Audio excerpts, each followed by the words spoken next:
Bueno, vamos a seguir ya para concluir con este tema.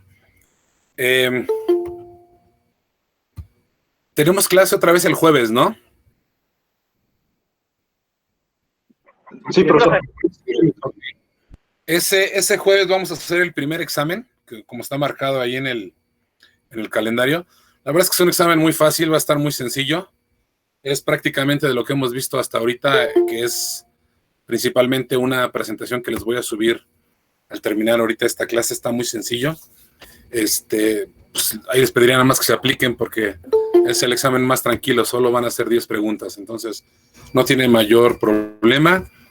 El examen se va a habilitar 5 minutos antes de, perdón, de la hora de clase. Lo tienen que contestar y obviamente tienen pues, máximo 1 hora para contestarlo. Pasando ese tiempo, automáticamente se cierra el examen y ya no es posible contestar ninguna pregunta. Entonces, la verdad es que está muy fácil, es mero trámite, pero bueno, sí quería informarles. ¿Están de acuerdo? Sí, profesor. Sí, Sí, profesor. Nada más, Vale. ¿va a ser en el Forms o va a ser ahí en Piensa? No, en Forms, aquí, todo es aquí, ¿sale? De hecho, ya está programado el examen y te repito, 5 minutos antes de la hora de clase se habilita, ustedes van a poder ver el examen ya publicado, van a poder entrar y tienen 60 minutos, ¿sale? Todo es aquí a través del Classroom, ¿sale? Lo va, perdón. Venga. Lo va a subir Venga. ahí a Classroom, ¿no? El Forms, el link. De hecho, ya está puesto, nada más te digo, ya está programado y está programado para que el jueves se habilite 5 minutos antes. ¿Vale? Vale. Ok. Bueno, entonces ya estábamos prácticamente terminando con el tema del ciclo de vida de desarrollo de sistemas que estábamos viendo que le llamamos moderno o actual. Voy a empezar a compartir para terminar de verlo. Y lo vamos comentando, ¿no? Si mal no recuerdo, ya habíamos visto lo que hacía las áreas previas o las primeras áreas que tenían que ver en este ciclo de... Platicamos lo que hacía el área de evaluación de proyectos, lo que hacía el área de análisis, el área de diseño. También platicamos acerca de cómo la gente de desarrollo se vuelve un factor importante en cualquier desarrollo de cualquier proyecto o de cualquier sistema, dado que finalmente son las personas encargadas de darle forma, ¿no?, a esa solución o a esa propuesta que se tiene para que el área usuaria tenga su producto finalmente o tenga su sistema funcionando.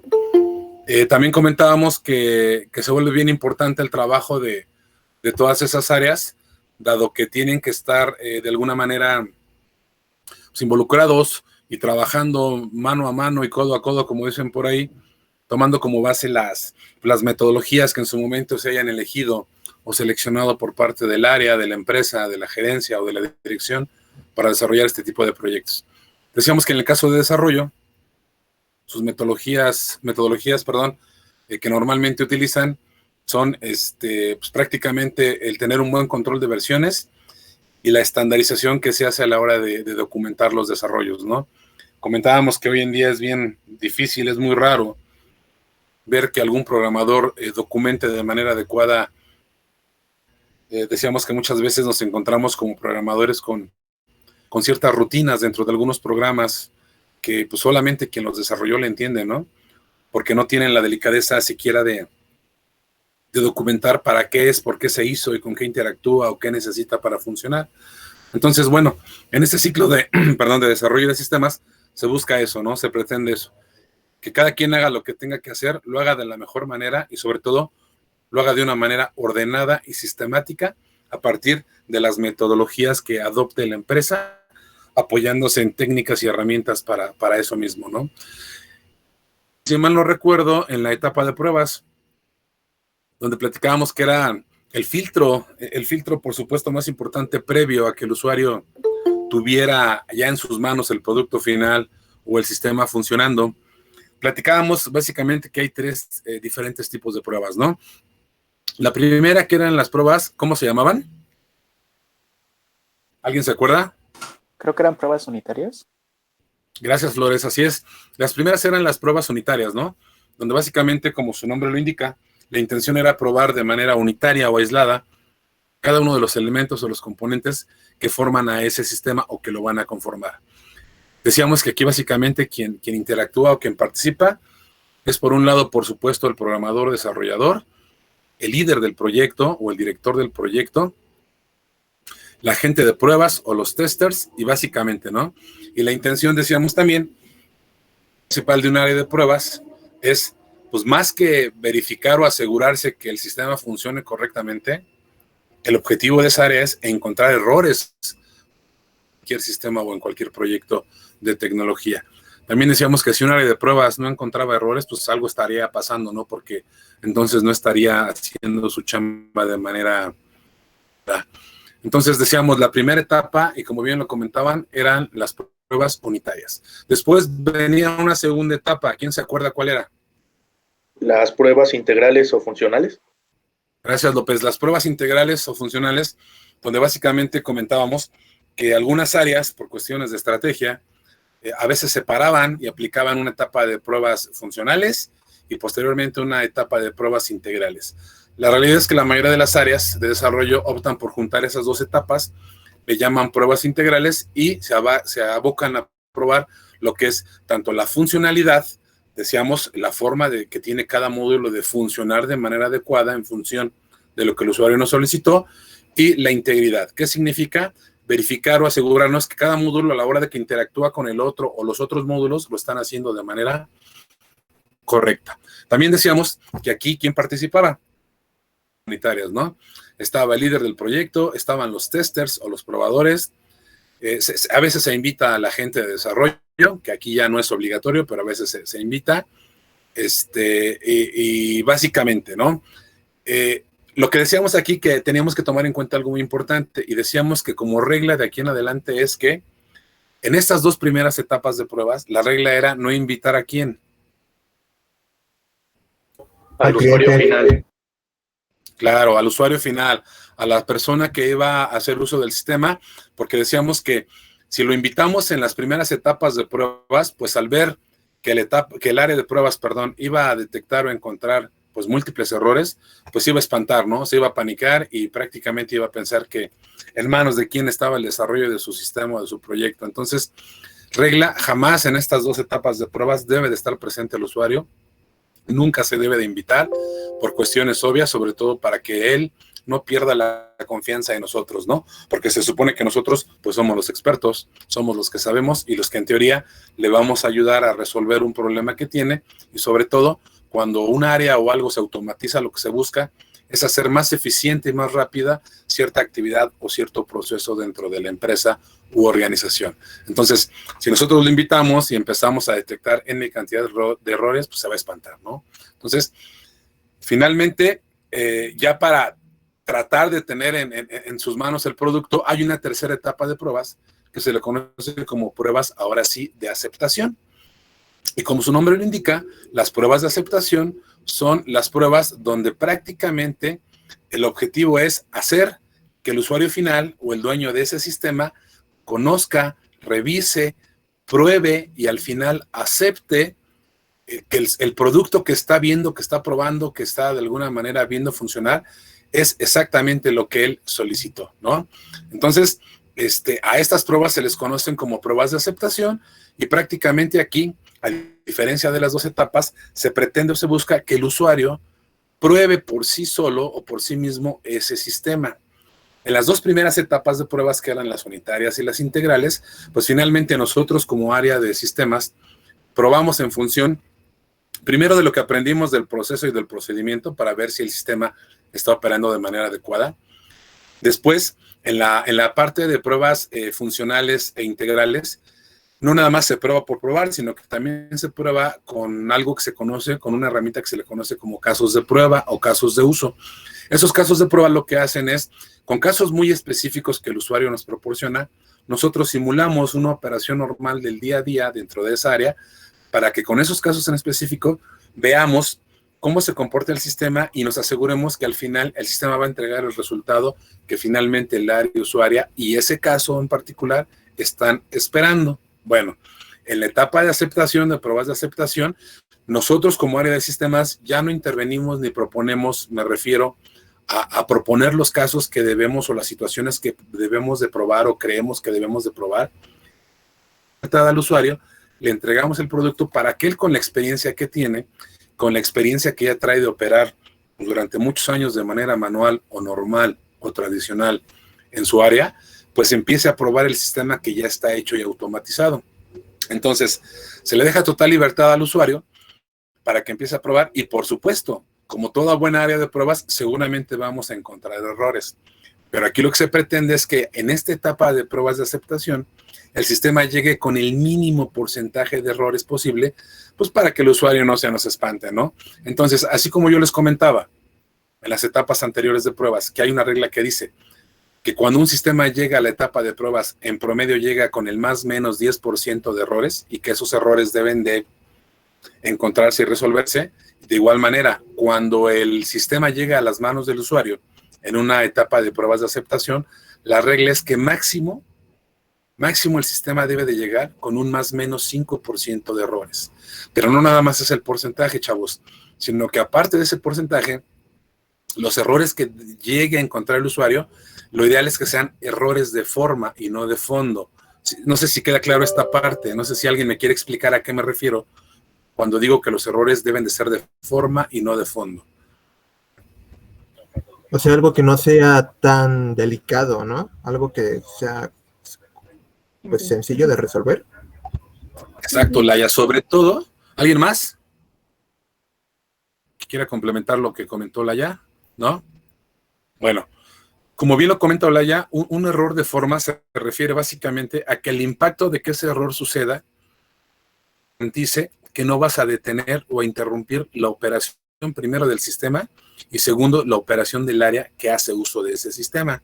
Un error de forma puede ser que algún texto dentro de alguna pantalla esté mal escrito, el color que había solicitado no es el correcto, que alguna ventana esté mal colocada en una posición de acuerdo a lo que él nos solicitó. O sea, cosas que no impacten o no alteren la funcionabilidad o usabilidad del sistema. ¿Queda claro hasta aquí? Sí, profesor. Sí, maestro. Vale.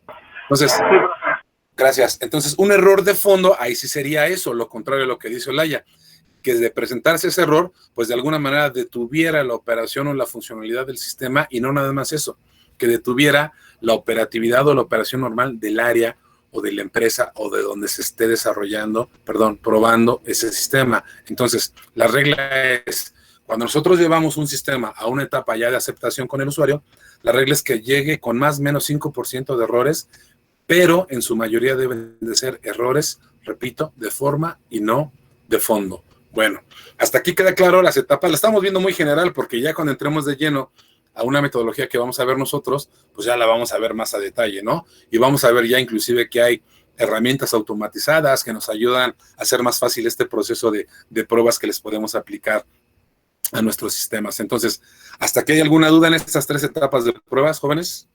De mi parte no, profesor. Sin dudas. Perfecto. Sin dudas, No, de profe. parte no, profesor. Ok. Gracias, Flores. Ok. Entonces, fíjense, hablábamos también de que en este ciclo de desarrollo de sistemas, la intención era tener un mayor control de lo que hacía cada una de las áreas, que cada una de las áreas generara o produciera sus productos, valga la redundancia, y esos productos sirvieran para 2 cosas. Primero, para justificar el trabajo de cada una de las áreas y después, para que ese producto le sirviera como entrada a la siguiente área para poder empezar a hacer su trabajo. Pero adicionalmente decíamos que también era bien importante en este ciclo de desarrollo delimitar la responsabilidad y que cada área o cada responsable de área se haga otra vez, que asuma la responsabilidad de lo que le toca y que firme literalmente de que lo que está entregando o lo que está haciendo cumple con las especificaciones que le solicitaron. ¿Qué significa? Que en cada una de esas etapas, cuando pasamos de una etapa a otra, debe de haber un documento de entrega donde el área que elabora o que genera ese producto le hace entrega formal de ese producto a la siguiente área y esa área debe de recibir de conformidad lo que la otra área le está entregando. Entonces, así, luego entonces de esa manera, hablando de la etapa de evaluación de proyectos al análisis, hay una carta de entrega donde el área de evaluación de proyectos le entrega de manera formal los 2 estudios que decíamos que ellos desarrollan, que era el estudio de factibilidad y el estudio costo-beneficio. Después, ya que aceptó esa documentación o ese producto análisis, ya que análisis empieza a trabajar y genera sus productos de igual manera. Análisis elabora una carta de entrega del documento de análisis hacia el área de diseño. El área de diseño, si está de acuerdo, firma de aceptado y con eso empieza a trabajar. Y así sucesivamente es una cadenita. Bueno, en el área de prueba sucede lo mismo. Cuando el área de desarrollo le entrega el sistema o el prototipo funcionando a pruebas, hay un documento que es un acta de entrega donde desarrollo le hace entrega del sistema con tales características a la etapa de pruebas para que ésta a su vez proceda a probarlo. El área de pruebas acepta que está recibiendo el producto de acuerdo a las especificaciones y empieza a trabajar en las etapas de pruebas. Internamente, pruebas, en cada una de sus diferentes etapas, también hay un documento que sirve de entrega de las pruebas unitarias a las integrales y de las integrales a las de aceptación. Que en cada una de las etapas o de las diferentes etapas de pruebas, por supuesto, interviene gente diferente o personal diferente, no son los mismos, o la recomendación por lo menos es que no sean los mismos para no ser juez y parte, ¿no?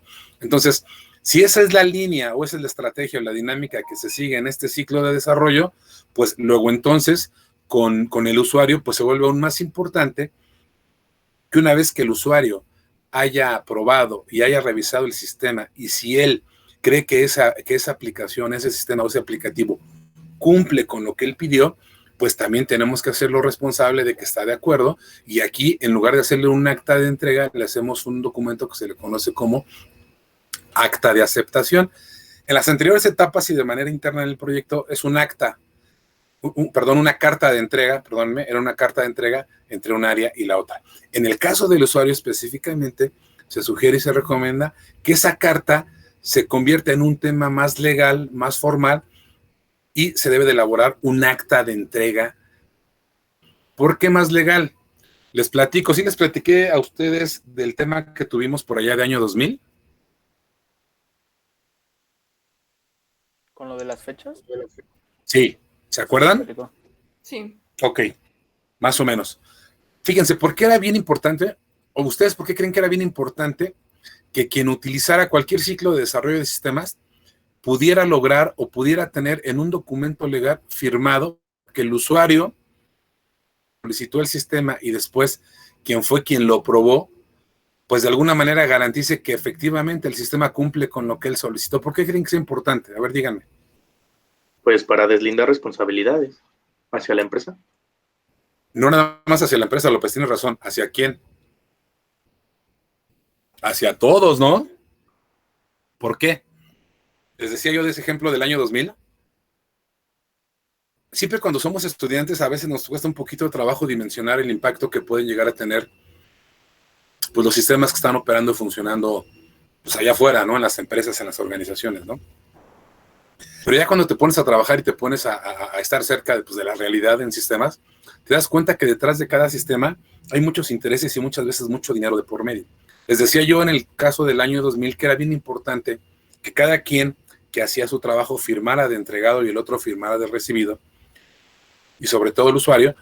Imagínense en los bancos en ese tiempo, en el año 2000, si por alguna razón ese ventaneo del que hablamos o esa modificación física de la que hablamos que se le hizo a todos los sistemas hubieran tenido un error y ese error hubiera generado a lo mejor que a un cliente de algún banco, por ejemplo, se le pagara más interés del que debía de pagársele, pues estaba mal, ¿no?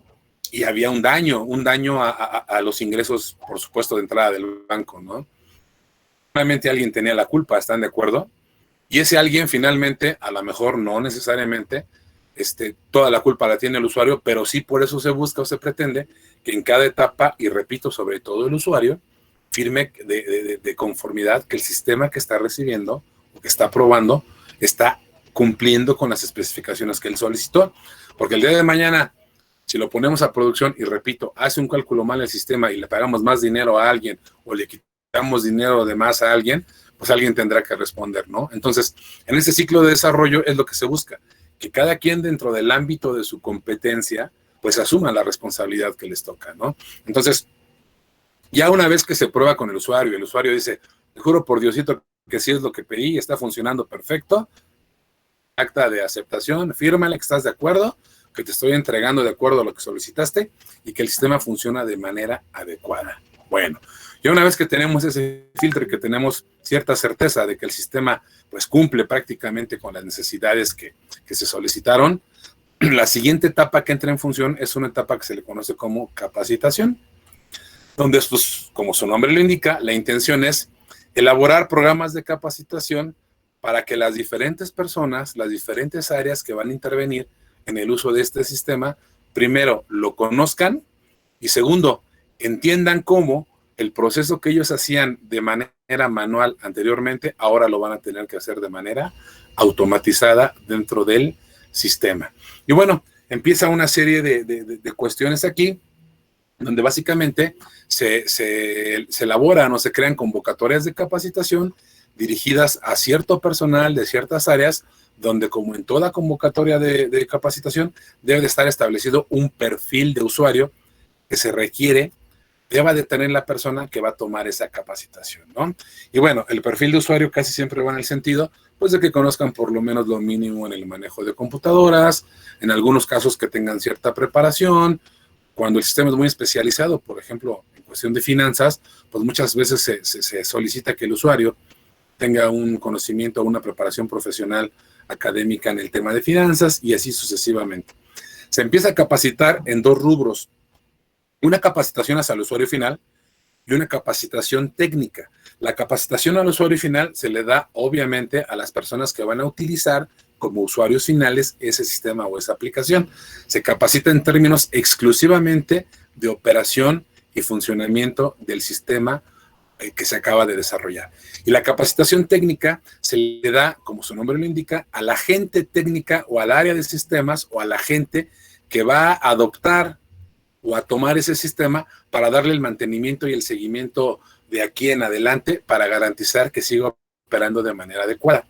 La capacitación técnica va en el sentido principalmente de explicarles técnicamente qué infraestructura requiere el sistema para poder funcionar, qué versiones de qué software se requiere tener instalados para que pueda correr de manera adecuada, qué manejador de base de datos, qué hacer en caso de querer realizar un respaldo, cómo hacerle para poder restaurar algún respaldo en caso de emergencia o de contingencia. En fin, toda la cuestión técnica que el área de sistemas deba de conocer, se les da también en esta etapa para que la gente, repito, de sistemas, normalmente es quien recibe la capacitación técnica, conozca el sistema y se le da una capacitación básica o muy general de la cuestión de la funcionalidad. Y la parte funcional pues, se le da única y exclusivamente a los usuarios y la intención es enseñarlos a operar ese sistema desde el punto de vista funcional. ¿Hasta aquí dudas? ¿Comentarios? De mi parte no, maestro. No, de momento, profesor. Vale, ok. Otra de las etapas que intervienen en este ciclo de desarrollo es la implementación. Y la implementación, como su nombre lo indica, es el área encargada de garantizar todo lo necesario para que ese sistema que ya probamos y del cual ya se hizo la capacitación se pueda poner a operar, decimos, en producción y pueda salir ya a operar al área, a los clientes, a quien lo vaya a utilizar y pueda empezar a trabajar sin mayor problema. El área de implementación se encarga de hacer los planes de trabajo para poder hacer la instalación y configuración del sistema, por ejemplo, pensando en un sistema bancario, son los que se encargan de llevar esas versiones y la infraestructura necesaria de ese sistema a las diferentes sucursales, que normalmente o muchas veces son inclusive foráneas, ¿no? Que no nada más son locales, sino también están ubicadas en una zona geográfica lejana a la matriz. Entonces, la parte de implementación se encarga físicamente de ir a esos lugares, implementar el tendido del cableado que de la red, solicitar el sistema de internet si es que se va a requerir, configurar cada equipo a la red institucional, en fin, instalar el sistema como tal y dejar listo esa área, esa sucursal o ese departamento para que el sistema pueda ser instalado y, por supuesto, operado. El agente de implementación o implantación está más enfocada al tema de los fierros, al tema, repito yo, decía, de las máquinas, de los servidores, de las versiones de software, en fin. Ellos son los que garantizan que toda la infraestructura tecnológica que nosotros necesitemos para echarlo a volar, ellos la van a garantizar, a configurar y poner a punto, ¿sale? Y las dos últimas áreas, y no menos importantes, yo creo que serían de las más importantes junto con el resto de ellas, documentación. Y entre paréntesis dice que esta área hace su chamba, hace su trabajo durante todo el ciclo de desarrollo de nuestro proyecto o de nuestro sistema. ¿Por qué? Anteriormente, los ciclos de desarrollo de sistemas, lamentablemente se documentaba ya prácticamente hasta las etapas finales de la construcción del sistema, y muchas veces se escapaban algunos detalles importantes o interesantes que a la postre nos complicaban el mantenimiento, la configuración o el poder de alguna manera hacerle mejoras a ese sistema. Bueno, en este ciclo de desarrollo lo que se garantiza es que esa etapa de documentación esté presente desde el principio del ciclo de desarrollo. Abajo, básicamente, pues elaborar e integrar toda la documentación que se genera al interior del proyecto, dar los lineamientos o establecer los lineamientos que cada una de las áreas debe de tomar en cuenta a la hora de elaborar cualquier documento, ¿eh? Y cualquier documento me refiero al mismo documento de análisis, al mismo documento de diseño, alguna minuta de reunión, todos los documentos que se generan al interior del proyecto. El encargado de establecer y determinar se van a utilizar para cada uno de los documentos es esta área. Y no nada más eso, sino también se encarga de definir los estándares de esa documentación. ¿Qué son los estándares de esa documentación de todo el proyecto? Pues cosas tan elementales y triviales como el tipo de letra que va a usar cada documento, que si va a ser Arial de 10 puntos para el texto normal, si los títulos van a ir en 14 con otro tipo de letras, si va a llevar sangría, no va a llevar sangría, si va a llevar logotipos de la empresa o no, de qué lado van a ir, con qué color, algo así como las imágenes institucionales.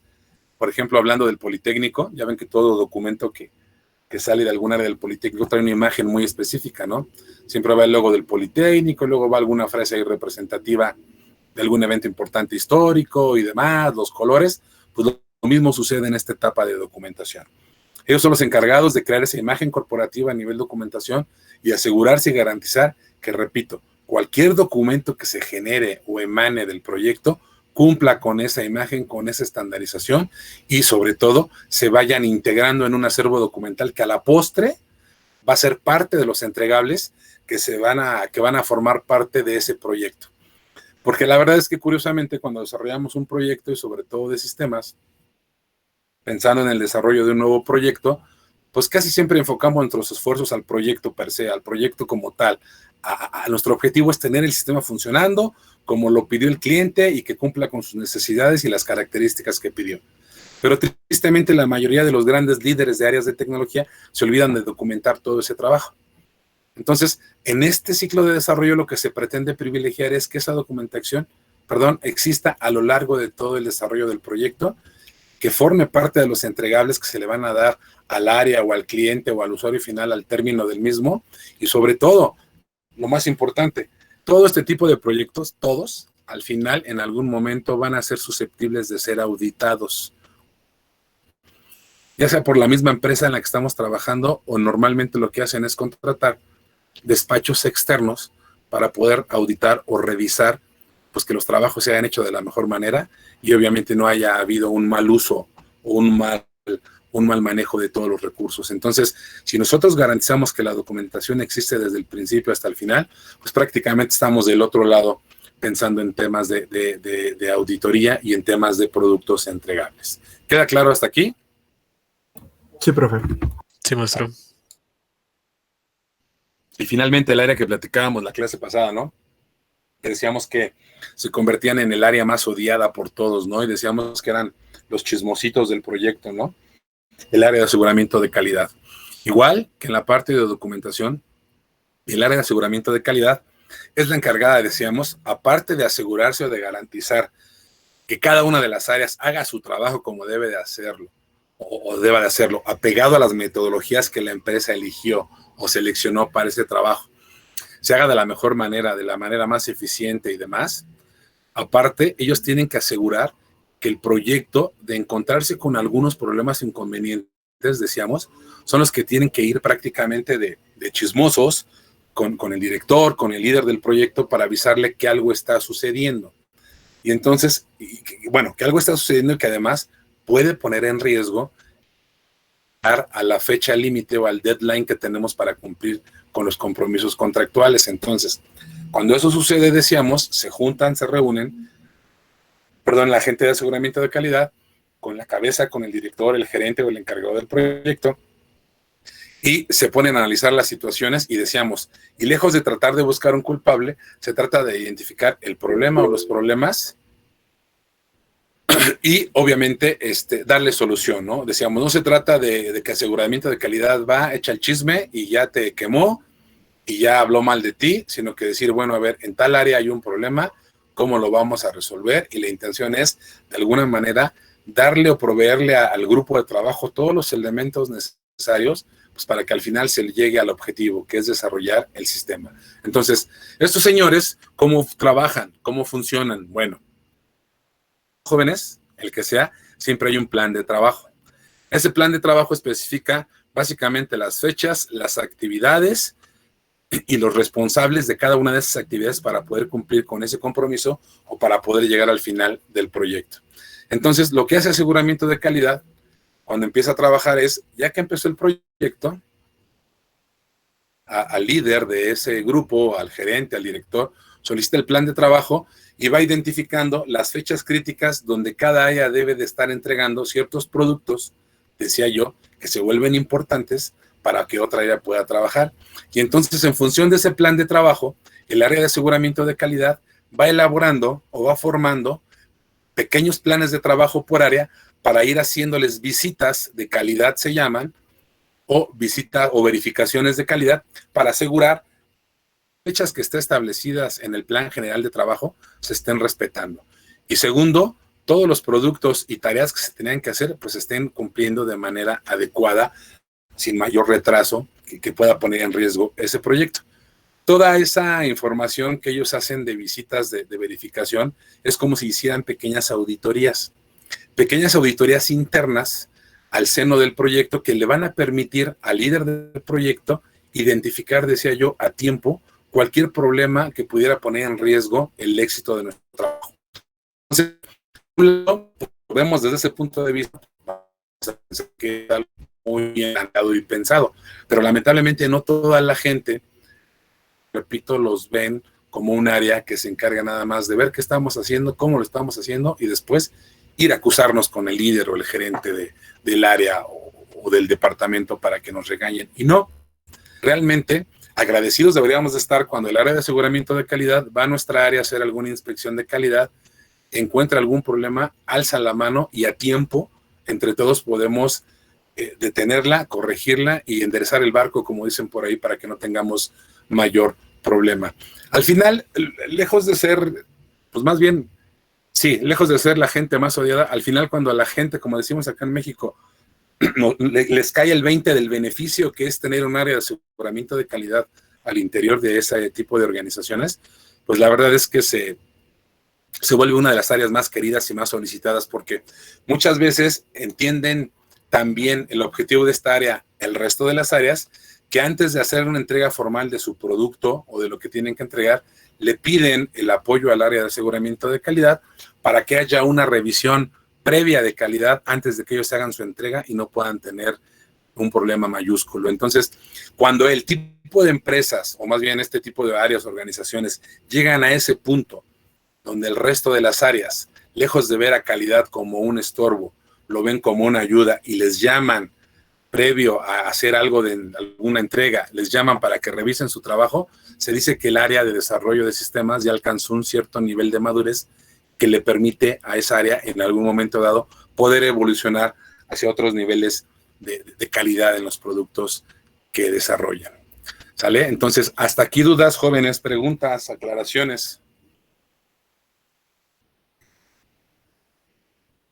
De mi parte, no, profesor. Ok. ¿Hay alguna materia ahorita que estén llevando donde estén desarrollando algún sistema o lo vayan a desarrollar?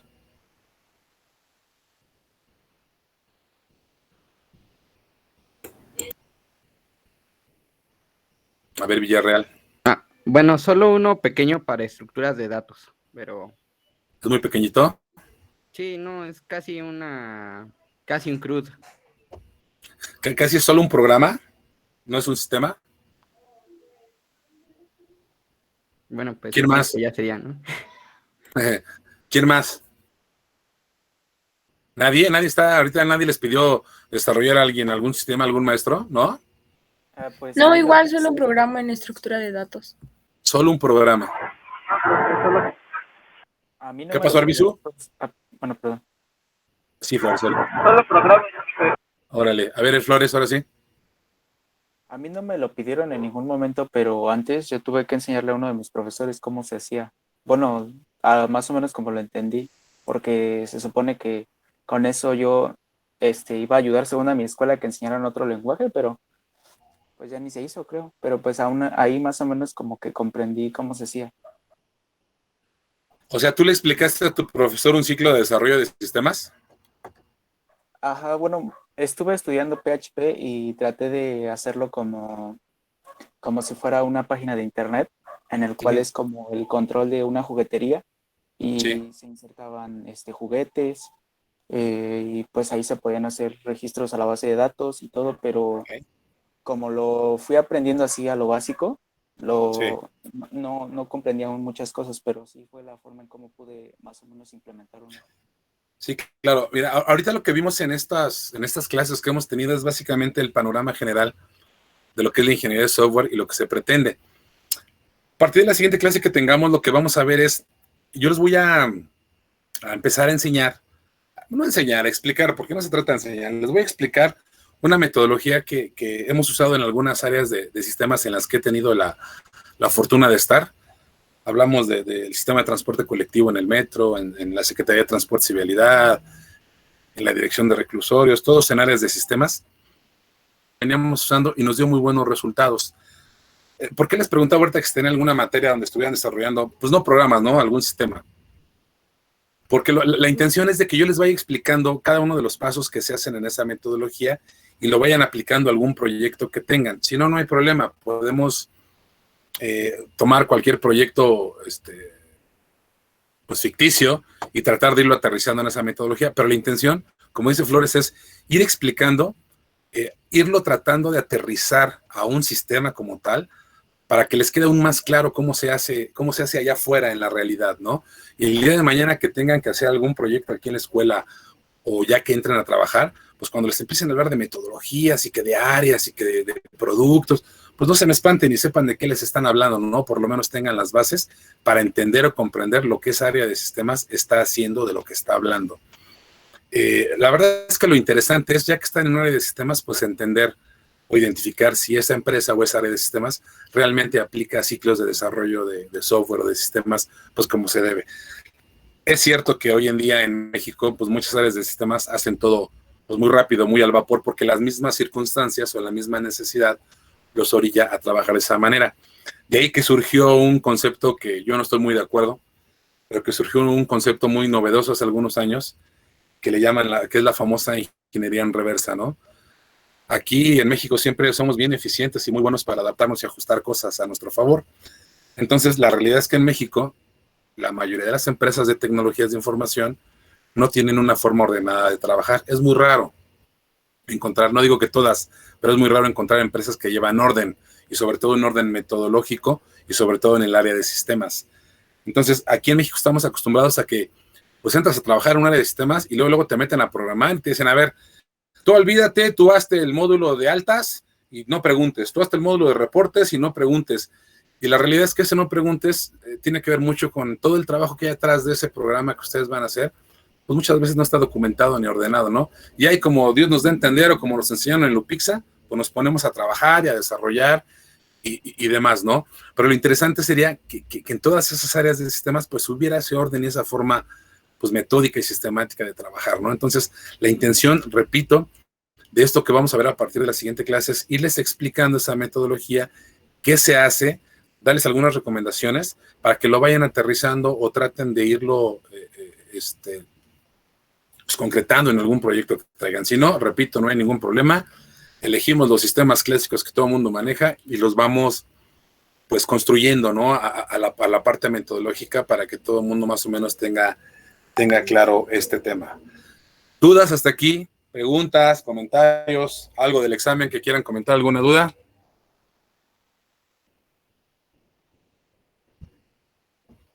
No, por el momento, profesor. Entonces esa Vale. metodología nos va a servir para cualquier proyecto, ¿verdad? Que queramos. El que quieras, Villarreal. Y así como ahorita se los voy a publicar esta presentación, pues les iré publicando cada etapa de la metodología y algo muy elemental.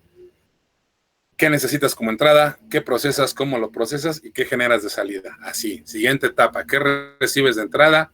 ¿Qué procesas? ¿Qué generas? ¿Y qué produces de salida a la siguiente etapa? Así de sencillo, porque así de sencillo es, ¿no? ¿Qué pasó, Juárez? ¿No? Ok, bueno, entonces, decía yo, el examen va a ser el jueves 23, ¿es correcto? A la hora de clase. Sí. Sí, profesor. Repito, este examen está bien fácil, muy sencillo. Normalmente los exámenes los hago de 20 hasta 30 preguntas. Este no requiere más de 10, está bien fácil. La verdad es que es para que todo el mundo saque 10, ¿eh? El que no saque 10, pues híjole, ahí vamos a ver qué está pasando, pero es para que todo el mundo saque 10, porque ya el segundo y el tercero, pues aparte del examen va a ir en función pues, de lo que vayamos aterrizando en sus proyectos de acuerdo a la metodología. ¿Sale? Bueno, si no tienen dudas, si no tienen ninguna pregunta, pues ya ahorita les subo el material que acabamos de ver, sobre ese estudian. Acuérdense que comentamos algunas cosas extras en clase, pueden ser también preguntas de examen, y ya nos estaremos viendo el jueves a la hora de clase para aplicar su examen, ¿sale? Ok. Ok, profesor, hasta luego. Cuídense mucho, nos vemos. Hasta luego, profe. Igualmente, hasta luego. Buenas tardes, gracias. Buena tarde. Bye. Hasta luego. Hasta luego, profesor. Adiós, chica. Hasta luego, profe. Fíjate. Hasta luego, profesor. Adiós, Oscar, adiós. Disculpe, profesor. Sí, señor. Y López. Lo que pasa es que yo todavía no estoy en el grupo de Classroom. ¿Me mandaste un No. correo, no, López? ¿Sí fuiste Sí. tú? A ver, aguántame. Sí, le mandé un correo. Espérame, deja que se acaben de conectar. Ve abriendo tu correo.